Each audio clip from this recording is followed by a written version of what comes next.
देख रहे हैं जनभावना टाइम्स। आपके साथ मैं हूं अंकिता। आज से ठीक एक महीने पहले यानी कि 26 अगस्त को गुलाम नबी आजाद ने कांग्रेस को हमेशा के लिए बाय बाय कह दिया था। आज यानी कि 26 सितंबर को उन्होंने अपनी नई पार्टी का ऐलान कर दिया। जब उन्होंने पार्टी के सभी पदों और सदस्यता से इस्तीफा दिया था तभी नई पार्टी बनाने की बात भी कही थी। इस महीने भर के अंतराल में कयासों का बाजार गर्म रहा। कई बार ये भी अटकलें लगी कि गुलाम नबी आजाद बीजेपी में जा रहे हैं। ये भी खबर आई कि वो लगातार बीजेपी आलाकमान के संपर्क में हैं। लेकिन सारे कयासों को विराम देते हुए उन्होंने डेमोक्रेटिक आजाद पार्टी का ऐलान कर दिया। नई पार्टी के लॉन्च की टाइमिंग भी गजब की है। नवरात्रि के पहले दिन आजाद की नई पार्टी का ऐलान कई बिंदुओं की ओर इशारा कर रहा है। गुलाम नबी आजाद नई पार्टी के ऐलान के साथ ही लोकतांत्रिक आजाद पार्टी के झंडे का अनावरण भी उन्होंने किया। उनकी पार्टी का नया झंडा नीला, सफेद और पीला रंग समेटे हुए है।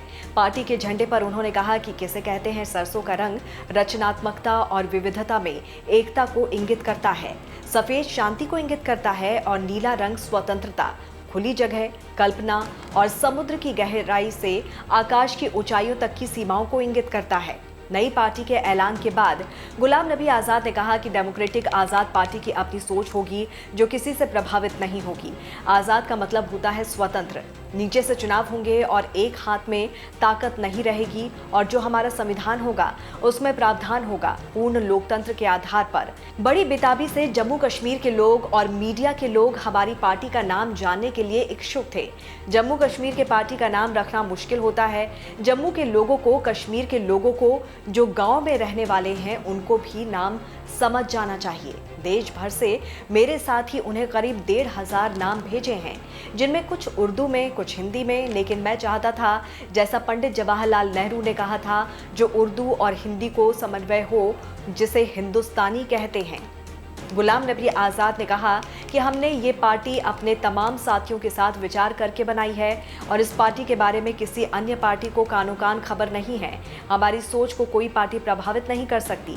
हमारी पार्टी की विचारधारा गांधी की विचारधारा है। हमारी नीतियां जाति और धर्म से प्रेरित नहीं होंगी। राजनीति में हमारे सामने सभी धर्मों का सम्मान और इज्जत है। हम सभी पार्टियों की इज्जत करते हैं। हमारी किसी से राजनीतिक दुश्मनी नहीं है। हमें अपनी बात करनी है और किसी भी नेता के खिलाफ नहीं बोलना है। गुलाम नबी आजाद जम्मू कश्मीर के मुख्यमंत्री भी रह चुके हैं। कश्मीर घाटी की वो रग रग से वाकिफ हैं। घाटी के लोगों की नब्ज टटोलने में भी गुलाम नबी आजाद माहिर हैं। कांग्रेस से उनका वर्षों का जुड़ाव और उनकी राजनीतिक सूझबूझ उनकी नई पार्टी को धार देने में मददगार साबित होगी। गुलाम नबी आजाद के सामने कश्मीर का मुद्दा, कश्मीरी पंडितों का मुद्दा, गैर कश्मीरियों का मुद्दा मुख्य चुनौती होगी। इस खबर पर आपकी क्या राय है, कमेंट करके जरूर बताइए। देश और दुनिया की तमाम खबरों को विस्तार से जानने के लिए आप हमारी वेबसाइट www.thejbt.com को लॉग इन कर सकते हैं। जुड़े रहिए जनभावना टाइम्स के साथ। नमस्कार।